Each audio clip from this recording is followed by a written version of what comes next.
Hello student, मैं Tara Bharti. Welcome to Tara Bharti classes. और आज की जो क्लास है वो होने वाली है एसएसटी के पोल साइंस को लेकर एक बार फिर से। और आज हम जो जिस टॉपिक पर सीखेंगे, जानेंगे या चर्चा करेंगे वो है जाति, धर्म और लैंगिक मसले। देखिए, जाति, धर्म या लैंगिकता, ये तीनों ही सामाजिक पहचान है किसी भी व्यक्ति के लिए। अगर हम राजनीतिक पहचान की बात करते हैं तो राजनीतिक पहचान नागरिकता के माध्यम से हमें दी जाती है। और अगर हम किसी भी लोकतांत्रिक देश के अंतर्गत इनकी परिचर्चा करते हैं तो जैसा कि अगर हम भारत की बात कर रहे हैं, हम भारत की राजनीति और भारत के लोकतंत्र की बात करें तो यहाँ पर किसी भी भेदभाव के बिना राजनीति करने की बात रखी गई है। लेकिन उसके बावजूद भी जो चीजें समाज में व्याप्त होती हैं, जो सामाजिक पहचान के तौर पर होती हैं, उन्हें हम अनदेखा नहीं कर सकते। अगर हम वन बाय वन बात करते हैं जाति को लेकर, धर्म को लेकर या लैंगिक मसलों को लेकर, तो हम सबसे पहले प्रस्तावित कर रहे हैं जाति को। हम यहाँ पर फिर से एक बार रिमाइंडर करवा के चल रहे हैं कि अभी मैं सीधे सीधे टॉपिक के one by one, step by step चीजों को एक्सप्लेन करने पे आऊंगी। तो आप क्लास में बने रहिए, क्लास को देखते रहिए, अंत तक देखिए ताकि आपको चीजों को समझने में मदद मिले। आप चैनल को लाइक कीजिए, शेयर कीजिए, सब्सक्राइब कीजिए ताकि आप तक सारी विशेष जानकारियां पहुंच सके। तो आइए चलते हैं टॉपिक को एक्सप्लेन करने में और देखते हैं वन बाय वन सभी चीजों का, यानी जाति, धर्म और लैंगिक मसलों का एक्सप्लेनेशन।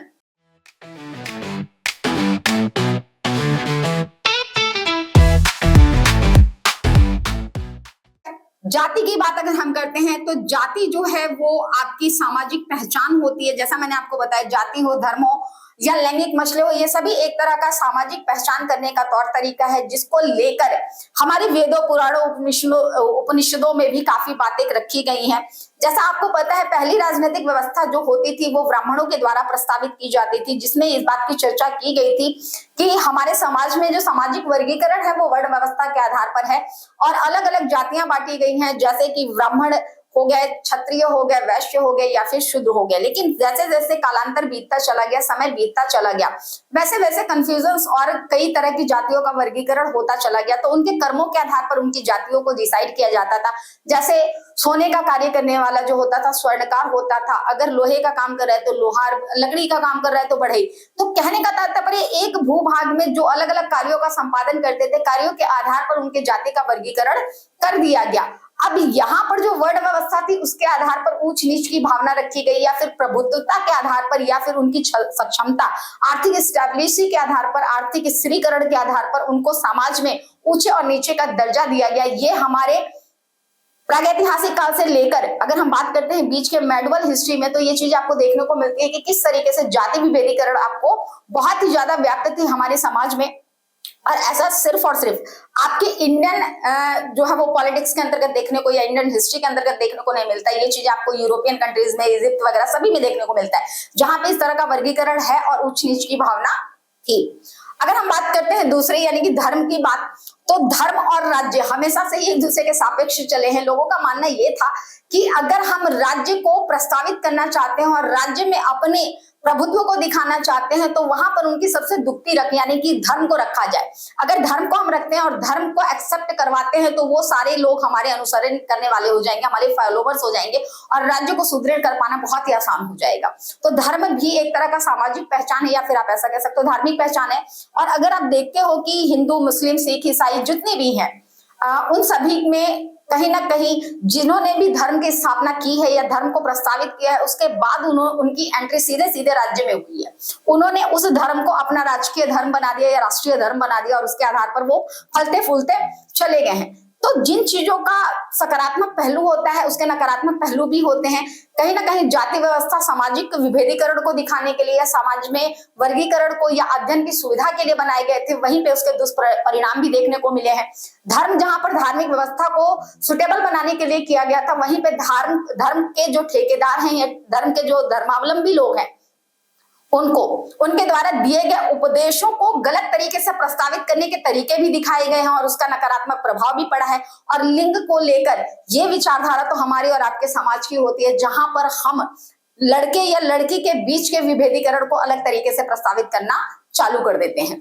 तो यहाँ पर ये टॉपिक बहुत ही इंटरेस्टेड होने वाले हैं। मैं एक एक करके आपको इससे इंक्लूडेड टॉपिक लिख के बता रही हूँ कि कौन कौन से टॉपिक आपके लिए बहुत ज्यादा जरूरी हैं और इंपॉर्टेंस रखने वाले हैं और साथ में मजेदार भी हैं, क्योंकि ये चर्चा जो होती है आए दिन वो हमारे और आपके परिवारों में होती रहती है कि कौन सा धर्म बड़ा, कौन सी जाति बड़ी, कौन सा लिंग, यानी कि आप लड़के हो तो क्या कर सकते हो, लड़की हो तो क्या नहीं कर सकते हो। तो ये चर्चाएं होती रहती है और प्लीज इस बात को लेकर जज मत कीजिएगा कि इस चैप्टर को पढ़ाने वाली आपकी कोई फीमेल है।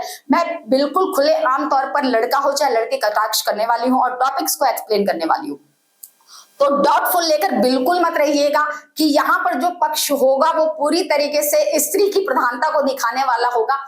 यहाँ पर सारी चीजें जो है वो पूरी तरीके से जजमेंटल होंगी, यानी कि पूरी तरीके से पृथकता को शो करेंगी जो कि आपके चैप्टर्स के अकॉर्डिंग दिया गया है। तो आइए देखते हैं टॉपिक्स क्या होने वाले हैं। यहाँ पर मैंने आपके सारे टॉपिक्स एक्सप्लेन किए हैं, जिस टॉपिक में पहला टॉपिक आपका श्रम का लैंगिक विभाजन है। श्रम का लैंगिक विभाजन कहने का तात्पर्य आपके समाज में कई तरह के कार्य होते हैं और हर कार्यों को लेकर कुछ विभेदीकरण किया जाता है, कुछ श्रम विभाजन किया जाता है। जैसा कि अगर आप हॉस्पिटल्स में जाते हो तो आपने देखा होगा परिचारिका यानी कि नर्स के तौर पर कार्य करने वाली ज्यादातर फीमेल्स ही आपको मिलती हैं। वहीं पर अगर किसी भी ऑफिस का रिसेप्शन है तो रिसेप्शनिस्ट के तौर पर आपको फीमेल मिलती हैं। अगर किसी भी चाइल्ड की केयर टेकिंग की बात होती है तो भी आपको फीमेल्स ही मिलती हैं। यहाँ पर कहने का तात्पर्य ये है कि समाज में कुछ कार्यों को लेकर ये माना जाता है कि ये कार्य ज्यादा अच्छी तरीके से फीमेल कर सकती हैं, या फिर ये इस तरह के मेहनतपूर्ण कार्य हैं, या फिर जिसमें बहुत ज्यादा पावर एक्सपेंड होती है, या जिसमें बहुत ज्यादा प्रेजेंस ऑफ माइंड की जरूरत होती है, जहां पर इमोशनल टच नहीं होना चाहिए, वो कार्य मर्दों के जिम्मे या फिर पुरुषों के जिम्मे छोड़ दिया जाता है। तो इस तरह का श्रम विभाजन लैंगिक आधार पर आपको देखने को मिल जाता है आए दिन आपके इर्द गिर्द, आपके आस पड़ोसी, आपके समाज में। अगर आप किसी भी स्कूल में या कहीं पे भी जाते हैं तब भी आपने ये देखा होगा कि अगर कोई फीमेल ऑफिस ज्वाइन कर रखी है तो उसे वो कार्य करने पड़ते हैं जो सामान्यतः वो घर पे भी करती है। जैसे अगर सफाई की बात है तो उनके सामने ये बात रखी जाती है, अरे तुम फीमेल हो, तुम तो इतना काम कर ही सकती हो एक्स्ट्रा, क्योंकि ये आपकी जिम्मेदारी, आप औरत हो, घर में तो साफ सफाई करती हो, यहाँ कर दोगे तो क्या अलग हो जाएगा। तो इस तरह का वर्गीकरण जो है वो आपको कहीं ना कहीं देखने को मिल जाता है। अगला जो टॉपिक है वो है नारीवादी। नारीवादी वे विचारधारा के लोग होते हैं जिनका मानना ये है कि नारी को भी, यानी स्त्री जाति की जितनी भी महिलाएं हैं, जो भी लोग हैं, उनको उतनी सहूलतें मिलनी चाहिए, उतने अधिकार मिलने चाहिए समानता के आधार पर जो कि पुरुषों को प्रदान किए जाते हैं। यानी उस विचारधारा के लोग जो कि नारियों को भी समान अधिकार देने या फिर प्राप्त करवाने के विचाराधीन होते हैं, उन्हें नारीवादी कहा जाता है। अगला टॉपिक है आपके समाज में महिलाओं की भूमिका। वैसे तो भारतीय समाज में नारियों को या महिलाओं को देवी तुल्य माना जाता है, हम पूजा भी करते हैं। अगर शक्ति चाहिए तो दुर्गा माता की, विद्या चाहिए तो सरस्वती माता की, वहीं पे अगर धन चाहिए तो लक्ष्मी माता की। लेकिन ये देवियां सिर्फ और सिर्फ फोटोग्राफ्स में ही होती हैं, जिनको हम कुल देवी, कुल लक्ष्मी के नाम से जानते हैं। उनके साथ ही हमारे समाज में घरेलू हिंसा की जाती है। तो ये एक विचारधारा है। अगर हम यहाँ पे प्रस्तावित करने की बात कर रहे हैं तो समाज में महिलाओं की भूमिकाएं हमेशा से अच्छी या बुरी नहीं रही हैं, बल्कि यहाँ पर भूमिका प्रस्तावित होती है इस आधार पर कि आपका पारिवारिक सौंदर्य क्या है, संदर्भ क्या है। अगर आपके परिवार से संबंधित लोग पढ़े लिखे, जिज्ञासिक या फिर बहुत ज्यादा वर्ल्ड माइंडेड हैं, जिनमें समानता या फिर कहीं ना कहीं वो संवैधानिक चीजों को बहुत ज्यादा मायने रखते हैं, तो उनके लिए स्त्री पुरुष का भेद मायने नहीं रखता। लेकिन अभी भी ऐसे कुछ पिछड़े क्षेत्र हैं जहां पर महिलाओं को उत्पीड़ित किया जाता है, प्रताड़ित किया जाता है, सिर्फ इस कारण कि वो महिला है। ठीक है, अब हम आगे की बात करते हैं भूमिका में बदलता परिदृश्य। मैं इसमें एग्जाम्पल आपको अपना ही दे रही हूँ। मैं अब एक फीमेल हूँ और आपके सामने जो है वो ऑनलाइन क्लासेस के माध्यम से आपको टॉपिक्स एक्सप्लेन कर रही हूँ। कई बार होता है जब महिलाओं को कैमरा फेस करवाने के बारे में ये सोचा जाता है कि ऐसी महिलाएं जो कैमरे के सामने जाकर बातें कर रही हैं या फिर अपने आप को एक्सप्लोर कर रही हैं, चाहे वो आपके पढ़ाई के स्तर पर हो या फिर अपने किसी तरह की गुणवत्ता के आधार पर हो। एक दौर ऐसा था जब लोगों का मानना ये था कि ये कार्य अच्छा नहीं है, वो अपनी एक परिपाटी रखते थे कि क्या अच्छा, क्या बुरा, क्या गलत।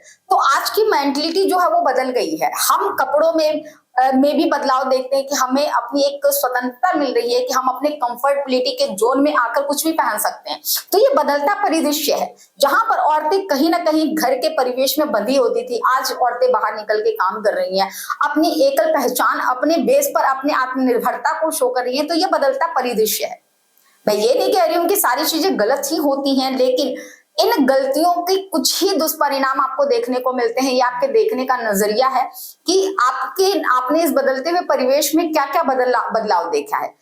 महिलाएं आज अपने हिसाब से अपनी व्यक्तिगत पहचान बना सकती हैं, अपने तरीके से अपने जीवन के विचारों को अमल में ला सकती हैं, अपनी संप्रभुता, व्यक्तिगत संप्रभुता बना सकती हैं, अपने जीवन से संबंधित विशेष फैसले ले सकती हैं। तो ये बदलते हुए परिप्रेक्ष्य की ही निशानी है। अब हम बात करते हैं महिलाओं के साथ भेदभाव।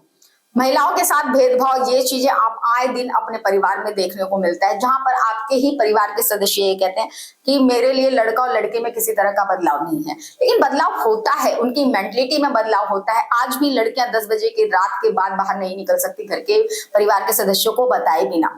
आज भी लड़कियां ही प्रतिबंधित की जाती हैं कि तुम किस तरह से कपड़े पहन रहे हो, और उसके हिसाब से उनके कैरेक्टर, उनके चरित्र पर का मुआयना किया जाता है कि आप किस कैरेक्टर के इंसान हो।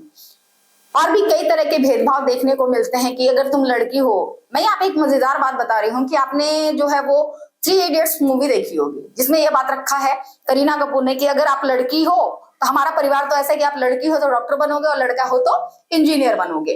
तो आज भी ये परिपाटी बहुत परिवारों में चलती है कि अगर आप फीमेल हो तो डॉक्टरेट कर लो, आप फीमेल हो तो टीचिंग का काम कर लो, आप किसी भी तरह का बल प्रदर्शन वाला काम नहीं कर सकते हो, या फिर भावनात्मकता से जुड़ी हुई चीजें करना आपके लिए ज्यादा कैपेबल है। आप मार्गदर्शन दे सकते हो, आप बच्चे पाल सकते हो, आप बच्चों को पढ़ा सकते हो, इतना ही कार्य है। आप जो है वो फाइटर प्लेन नहीं चला सकते। तो ये एक भेदभाव की श्रृंखला है जिसमें ये बात रखा जाता है कि आप क्या कर सकते हो और क्या नहीं कर सकते हो, क्या लड़कियों के लिए काम बना ही नहीं है। तो ऐसा भेदभाव आपको आए दिन समाज में देखने को मिलता है। महिलाओं पर अत्याचार,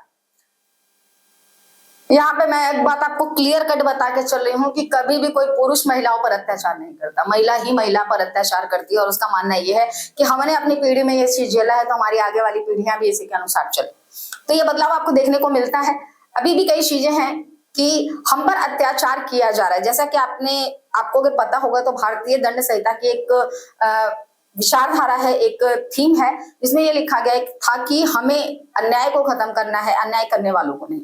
क्योंकि अन्याय की भावना, यानी कि जो अपराध करने की भावना है ना, वो खत्म करनी है, अपराध को खत्म करना है, अपराधियों को खत्म नहीं करना। क्योंकि अपराधियों को खत्म करने पे आए तो पूरी की पूरी चीजें ही बदल जाएंगी, यानी कोई बचेगा ही नहीं जो अपराध को जज करे कि हाँ यहाँ पे अपराध हुआ या यहाँ पे अपराध नहीं हुआ। तो कुल मिला जुला के कहने का तात्पर्य यहाँ पे है कि महिलाओं पर अत्याचार होता है, उसके पीछे उनका संकीर्ण मानसिकता, यानी कि उनको ये नहीं पता होता कि हमारे पास क्या अधिकार दिए गए हैं, क्या अधिकार नहीं दिए गए हैं, या फिर आप खुद के बारे में नहीं जान रहे होते कि आपके पास क्या व्यक्तिगत क्षमता है जिसके आधार पर आप बदलाव ला सकते हो, या फिर आप सामने वाले से इन चीजों की मांग कर सकते हो। आपका समाज जो है वो, आपका समाज, आपका संविधान आपको वो पूर्ण अथॉरिटी प्रोवाइड करता है, वो समस्त अधिकार देता है जो किसी पुरुष को दे रहा होता है, जो आप ही के समाज में रहने वाला होता है। तो इस वर्गीकरण और इस भेदभाव को या अपने ऊपर होने वाले अत्याचार को कहीं ना कहीं 1% हम भी प्रोत्साहित कर रहे होते हैं। तो हम ये अत्याचार आए दिन देखते हैं।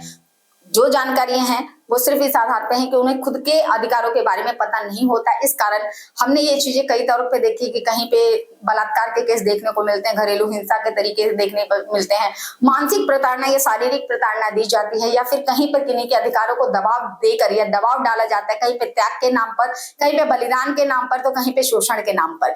बस इतनी सी बात है। और ये चीजें हमें उन क्षेत्रों में ज्यादा देखने को मिलती है जो बहुत ज्यादा डेवलप्ड नहीं है, या फिर जो कहीं ना कहीं अभी भी पुराने विचारधाराओं से घिरे हुए लोग हैं।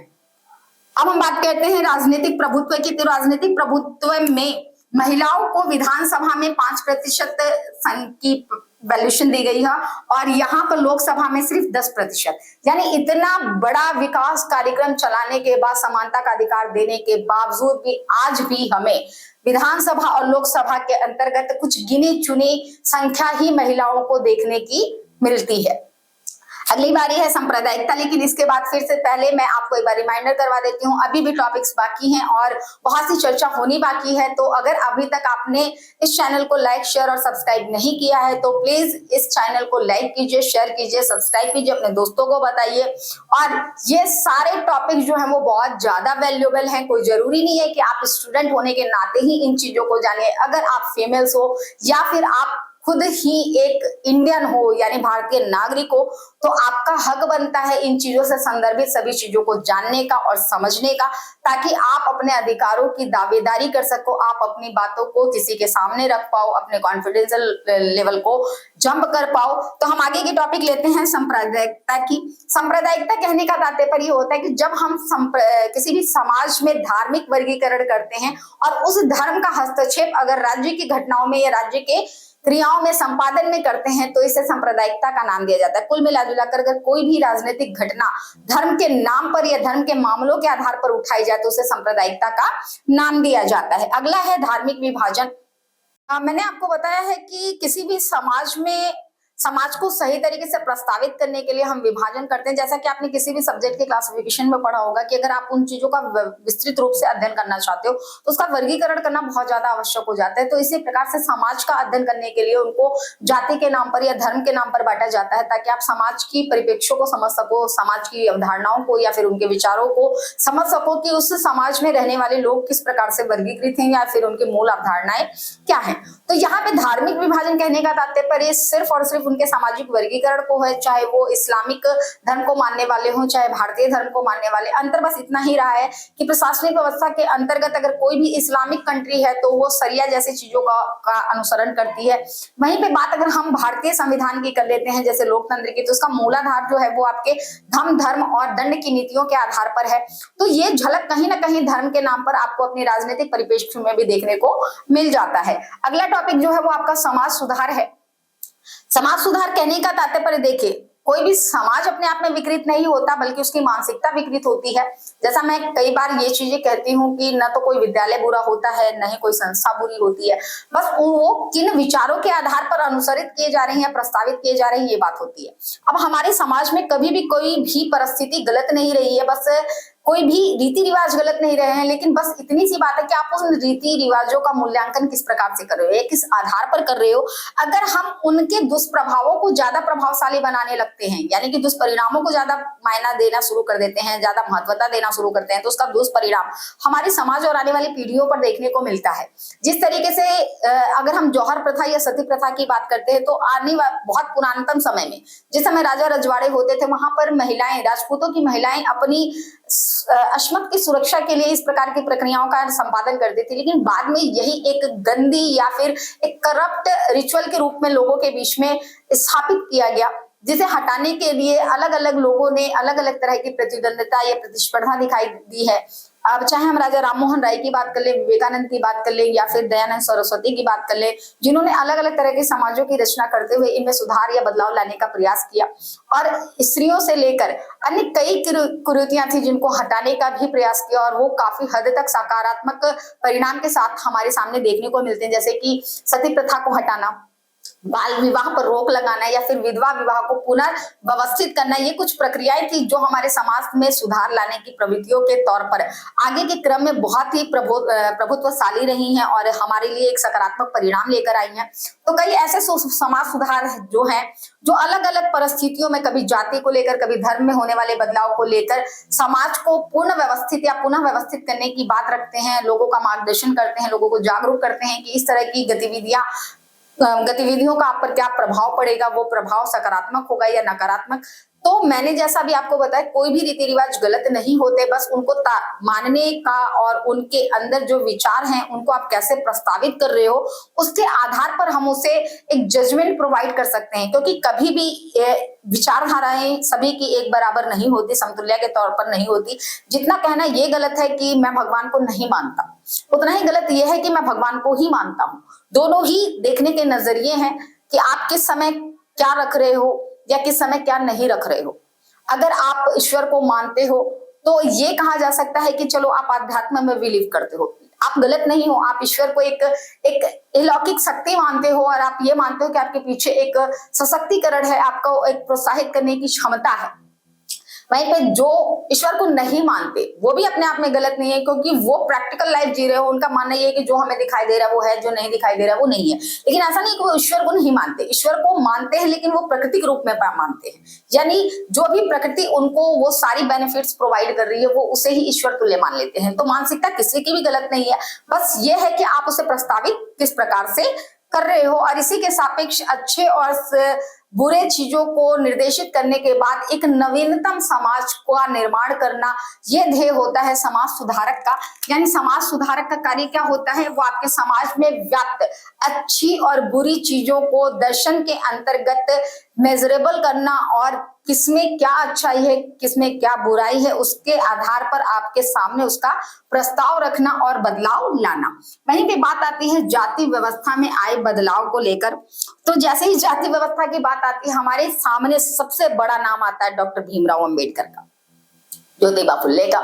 तो ये लोग वो धर्म सुधारक के नाम, जाति सुधारक के तौर पर थे, जिन्होंने ये बताया कि हमारी जातियों में लोगों को किन किन चीजों का सामना करना पड़ता है, और अगर हमें सभी तरह की समानता दी जा रही है तो फिर हमारे साथ जातीय भेदभाव क्यों?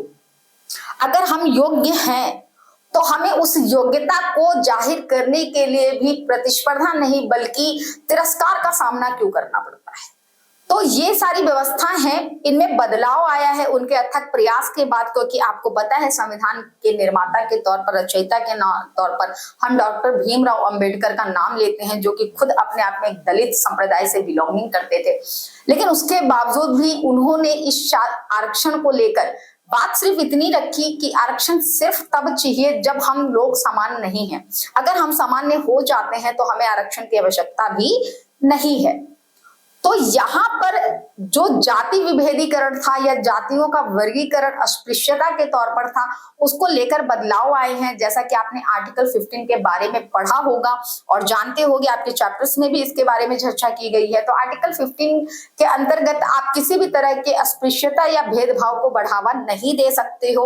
और ये कुछ बदलाव, कुछ संशोधन है हमारे संविधान के, जो जातीय विभेदीकरण को या फिर अस्पृश्यता या भेदभाव जैसी चीजों को अलगाव के तौर पर देखता है। यहाँ पे दो क्वेश्चन बहुत इंपॉर्टेंट है, पहला तो जाति के विभेदीकरण को लेकर और दूसरा धार्मिक विभेदीकरण को लेकर। इन दोनों को प्रस्तावित करने के लिए आप धर्मनिरपेक्षता, और आपने अगर संविधान के किसी भी तरह के अधिकारों को पढ़ा होगा तो उस अधिकारों में साफ साफ लिखा गया है कि ये अधिकार आपको बिना किसी शर्तों के दिए जाते हैं, यानी किसी भी विभेदीकरण के बिना दिए जाते हैं। धर्म में भी यही है कि धर्म में आप स्वेच्छा से किसी भी धर्म को मान सकते हो। अगर आप 18 या 19 साल के, अपने व्यक्तिगत फैसला करने योग्य हो चुके हो तो आप किसी भी धर्म को स्वेच्छा से मान सकते हो। इसका तात्पर्य ये नहीं है कि आप अगर किसी धर्म को मान रहे तो किसी दूसरे धर्म की इंसल्ट करोगे या उसके सामने उसका तिरस्कार करोगे, और साथ ही आप बिना भेदभाव के उस धर्म को अपनाने की अथॉरिटी रखते हो या अधिकार रखते हो। इस आधार पर भारत का कोई भी राष्ट्रीय धर्म नहीं है। भारत में प्रचलित हर तरह के धर्मों को आप स्वेच्छा से इस्तेमाल में ला सकते हो। यहाँ पर धर्म के जो अधिकार संबंधित चीजें रखी गई हैं उसको प्रस्तावित सही तरीके से करना बहुत ज्यादा जरूरी है। और इस तरीके से आपके सारे टॉपिक्स खत्म होते हैं। इस क्लास के लास्ट में मैं एक बार आपको रिमाइंडर करवा देती हूँ, अगर अभी तक आपने चैनल को लाइक, शेयर और सब्सक्राइब नहीं किया है तो चैनल को लाइक कीजिए, शेयर कीजिए, सब्सक्राइब कीजिए। इसी तरह की और भी जानकारियां लेकर हम आपके आगे के क्लासेस में बने रहेंगे, आते रहेंगे और आपको इस तरह की जानकारियां देते रहेंगे ताकि आपकी कंफ्यूजन, आपकी क्यूरीज को हम अधिक से अधिक शांत कर सके, समाप्त कर सके। इसी के साथ आपकी टीचर, आपकी मेंटोर तारा भारती।